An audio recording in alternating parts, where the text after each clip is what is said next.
My name is Divine Favor Adebayo, and you dey watch our Farmers Media.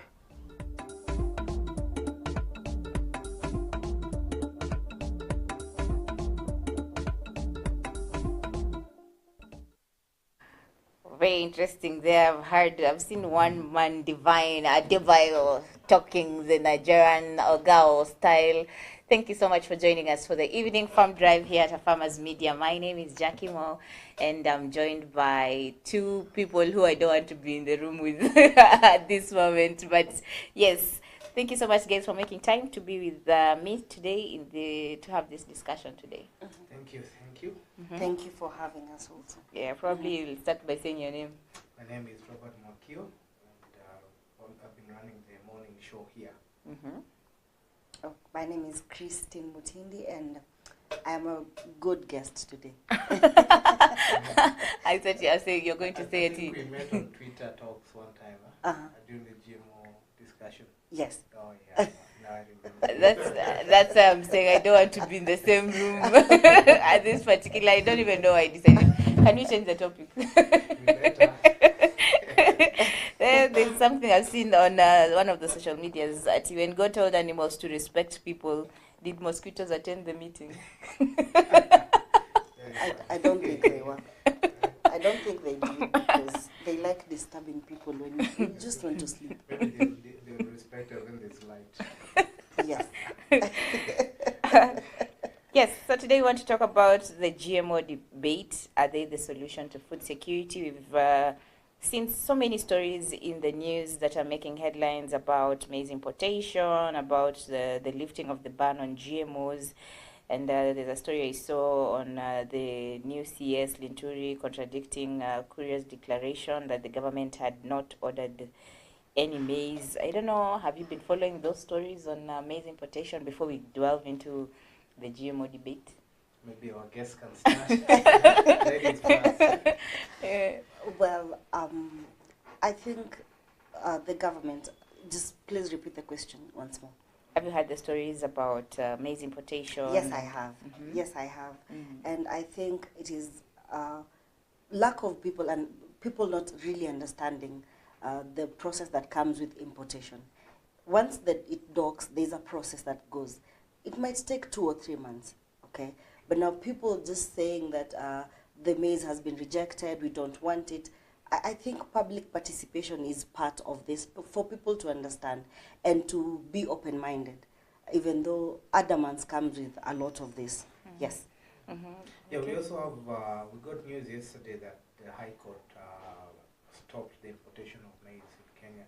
That means whatever we're discussing about the importation is null and void, because the government, through the High Court, has put a stop to the final corn coming into the country. Now that takes us back to the debate before the High Court allows it in or decides to uphold the decision.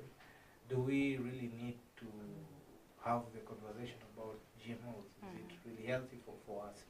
So probably that is where we are basing our discussions from today. Do we allow the maize? Because I'm not talking about other, there are so many other grains that come in at the GMO and people do not know. Yes. There are so many things that are in our supermarkets that are GMO. But now we've just, because somebody talked about the maize, that's when the conversation came out. Yes. So we need to now fully understand how is it being regulated. And the National Biosafety Authority, which now should be like the key decision maker in this situation, because it's a parastatal that was passed through an act of parliament that's supposed to regulate anything that touches on the genetic component of the food that we are eating in this country, the biosafety and the hazard that comes therein. So they need to come up clearly, like you've said, come out to the public, involve public participation. Tell us the way they did during it was Kibaki's time. Yes. The scientists came out and said, you know what, we've done research and we've realized there are people who are affected by GMOs, and that is where the government put a ban. That is in 2013. Yeah, 20? Yes. No. During Beth Mugo's time. Yes. 2013. Yes. Yeah. There was a task force that was formed to Yes. to investigate about the effects of GMO Yes. on the people. On the people. And that is when the ban was put now. Out of So the it's research. there was something that was found to be hindering the human people for the ban to be imposed. It was a research done on some mice, and they, based on that Not research. humans. No, not humans. No. They cannot do it.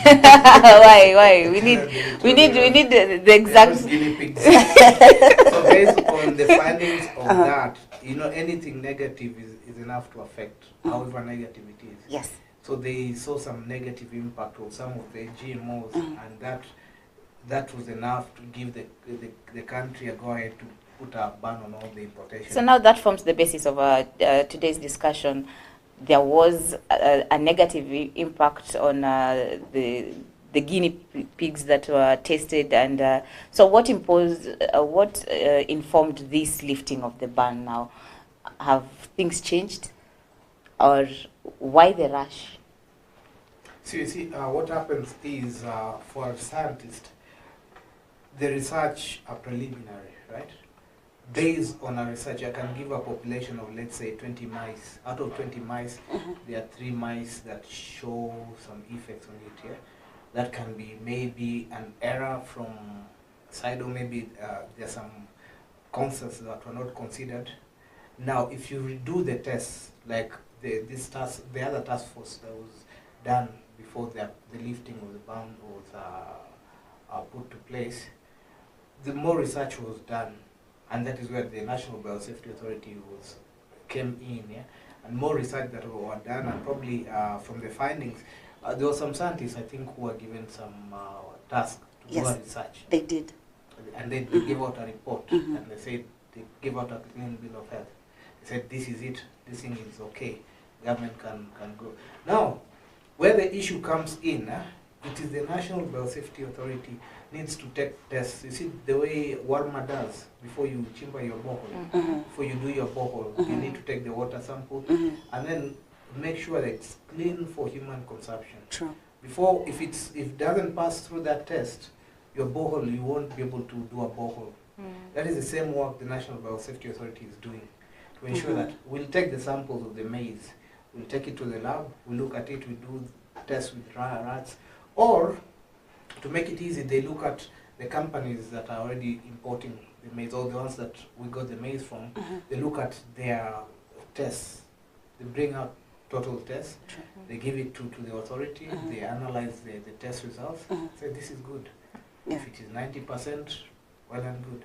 Now, what I'm told is that it never passed through biosafety. I don't want to speculate anything. Please don't speculate. Those are Robert's remarks. But again, I think according to the NBA chair, the biosafety chair, he said that the GMO will redefine agriculture in Kenya. How? Because now the use of biotechnology, it will reduce the dependence of water on these crops. Because he said that they have done tests, and some of these crops, some of them are drought resistant and pest resistant as well. Very true, and that is where it takes us to that. I'm coming to tell you. Let her finish. Okay. I'm coming to tell you. Just as Robert said, I'd just like to add on what he said. The tests that come with GMO, it's not a test that was done 10 years ago and it started maybe last year. It's a process. So they keep doing the tests. They keep doing the tests. So these mice, they have different batches of the guinea pigs. They have these ones, and they're using different crops as well. So as the testing continues, it shows if they improve on something else, then it will also show on the guinea pigs. And that is why they will give the report that some of these crops are drought resistant and pest resistant as well. Okay, so was God wrong when he created, he had his own creations that required water? We still need these insects and pests for the ecosystem to survive. So when you come up with this new kind of technology, you've said we embrace biotechnology. When you come up with these new technologies, what is this that is added? What is this gene that is added for this crop or even animal to be resilient to drought and even continue living without water? Well, you see, even for an insect, there's something that attracts it to that crop. That's a specific crop. So God was not wrong. He was really right. But again, he also made us with brains, and we have geniuses. We cannot also suppress them because they are also God's creation. And remember, it is not all the crops or all the plantations. So these insects can also survive on other crops.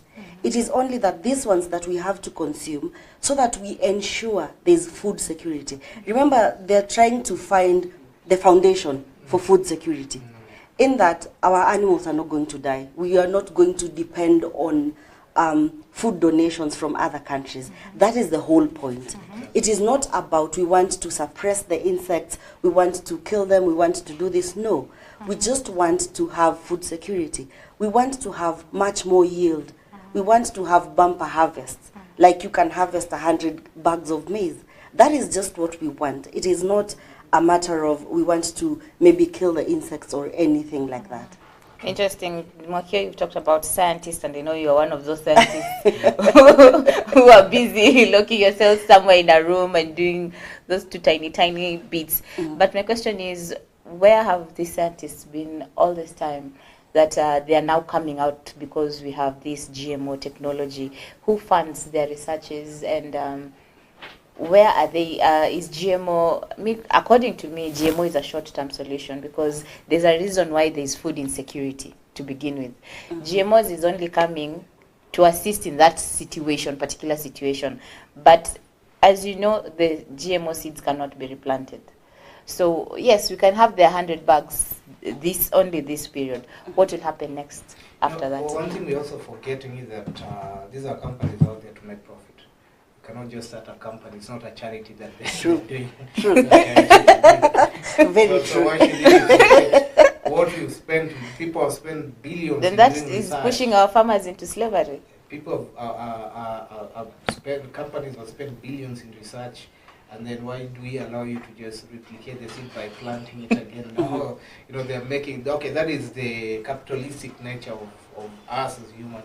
But again, we're looking at all these effects of what we are suffering from right now is because of our activities as human beings. True. If we did not take care of the environment, if we followed everything, if we did not industrialize, we couldn't be having climate change. And because of that, we need to mitigate. And that is the easiest way to mitigate is to solve issues that are directly results of our activities. Now, our maize cannot grow because of insufficient rainfall. What do? We find a solution, and the only solution we can do is come up with a seed that can be able to withstand the harsh conditions. That is to help us with food security. That's a pro. But now, when we look at it, have we altered? Have we tried to play God in this situation? We've played God and we've played devil at the same time. We're the ones who are messing up the environment. Now we're trying to mitigate. We are the judge and jury. We're the judge. And then somebody made it, one of my professors said, it is our doing and our undoing that will make us as a species go extinct. Because the moment human beings go extinct, the whole world will flourish. True. That is one thing that we need to understand. What is your take on scientists and them coming out now to talk about biotechnology? And is GMO a short-term solution according to you? Are there other options that the scientists themselves need to explore to sort this whole situation of food insecurity? You see, scientists have been there. They have been doing their thing behind the scenes. Just as someone has been there, it's only that we have not focused on that person at that time. So right now we are focusing on them because we want to hear what they have to say. Yeah, true. So they have been there. And they have been saying these things. For a long time. And you might even find someone saw this thing even 15 years ago. It's only that we didn't focus on that. As human beings, there's something that draws our attention. So we were not drawn to scientists and GMO at that time. But truth be told, we have been consuming GMO products. Okay. The most Really? Yes. The most dangerous part of GMO is actually in the bacterial GMO. When you alter bacteria, that is where we can go and now start talking about dangers of the GMOs, especially to the environment. Our first priority when we look at the dangers of GMOs, not to the human body, it's to the environment. How can it, can we come up with a species that will destroy the others? Let me give you a little story of what I came to learn during my study of GMO back in college. That there was there's an organization that was doing a research on coming up with a bacteria that can be able to, it's like, okay, I can't remember the name. It's like a bacterial fixing. It's a bacteria that's supposed to improve the soil, break down humus and create nutrients. And then at the same time, read a few things here and there. Now, it was about to be taken to the farms, to people's farms. It was past all that until one student who was doing his master's, I think PhD, Anatashi, did some tests on soil and realized that when that bacteria was put on soil, conquered almost all the plants around there. It made plants not survive around the area there. And that was just a simple bacteria. So it was estimated, actually put it in my page, the whole story of what happened. So could it be put to the soil, the whole world could be extinct now. It was in the 94, 90 something. If it was put by then, we could not be alive now. Why would someone lock themselves up in a room to destroy the world? You see, what they wanted to do is to come up with this bacteria that can, you know... Why you should even put yourself through all that trouble? Like, do you know, like, there are people who are doing serious research, even human beings, and how to create a superhuman being. And cloning of people. Cloning of people. Yeah. There are people who are doing serious research. That's not serious. That's not serious to me. That's madness. I saw. That's madness. I don't know. They're doing pigs that have human kidneys, so that should you be needing kidneys, you can get from that pig. You can imagine such kind of scientific moves. Makia, let me just remain with my brain the way I am. I don't want to conduct any research. There's a university, I think, is it in Poland or in one of these nations in Europe where they've discovered over 1,500 brains inside some room underground, which they were using for research on bipolar and schizophrenia. That's interesting. Now that I lots of brains. They've been stored somewhere. Human brains, are they alive or?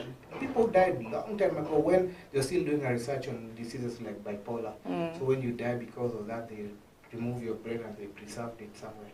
So I just read a Google story on that. I was like, oh, interesting. Yeah. That's interesting. Even me, I'm interested in that. But yes, but just leave my brain alone the way it is. I don't want to overthink kind of a research at here. I'm locking myself studying about something. Like, let's just digest on Mwakio's stories here. We'll be taking a short breather. We'll be back shortly. Let's take a look at what some of the viewers have to say about GMO and their take on GMO. What exactly do they know about GMOs? We'll be back shortly.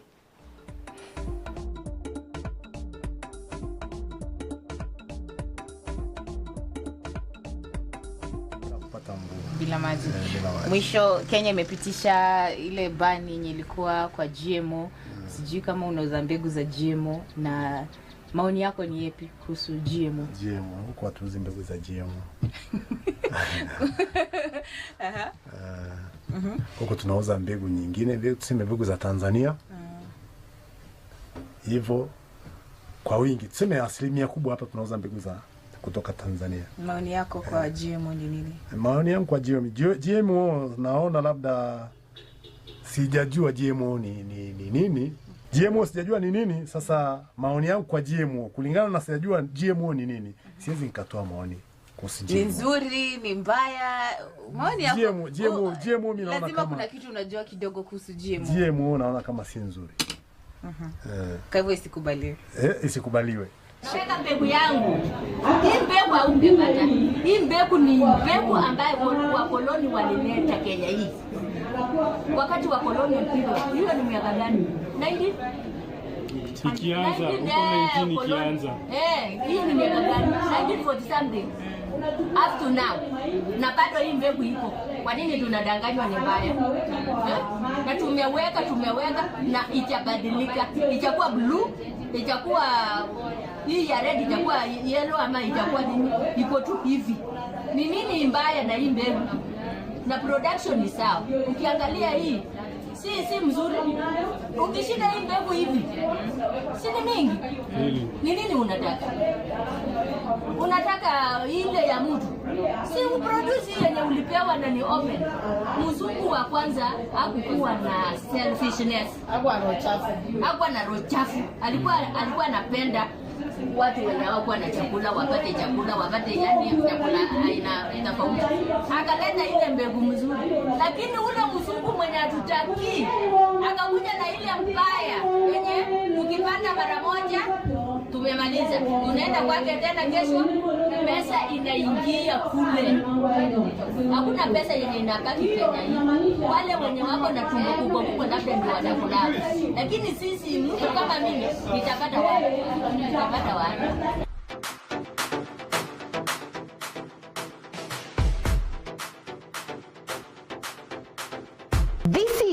This is a farmer's media. A farmer's media. We tell you the stories of African farmers.